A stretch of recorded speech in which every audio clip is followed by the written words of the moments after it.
In my workshops on leadership and emotional intelligence, I often talk about empathy and listening. In order to understand where you are currently with listening, I ask participants to fill up a short questionnaire in which they have to self rate themselves on several questions on a 5 point scale ranging from not at all to very often. One of the questions is I feel comfortable with silence during conversations. Interestingly, a lot of people mention rarely or sometimes. And this is across the board. I've seen this with leaders, even senior ones.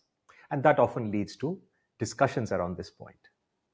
Now, why is it important to be comfortable with silence during conversations? I think it's important for several very nuanced reasons.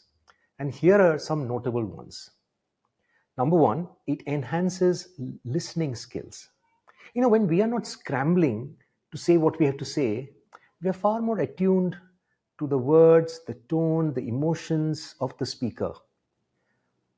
To listen to not only what is being said, to also listen to what is not being said. And this leads to better understanding and empathy. Secondly, it encourages deeper thinking. It gives time to both the speaker as well as the listener to process their thoughts. This allows space for reflection. uh, Immediate responses are often not so thoughtful or complete. Third is that it prevents interrupting. When one is comfortable with silence, it helps them resist the urge to jump in or dominate the conversation. That demonstrates confidence, it promotes active listening, shows respect, and all of this help build trust.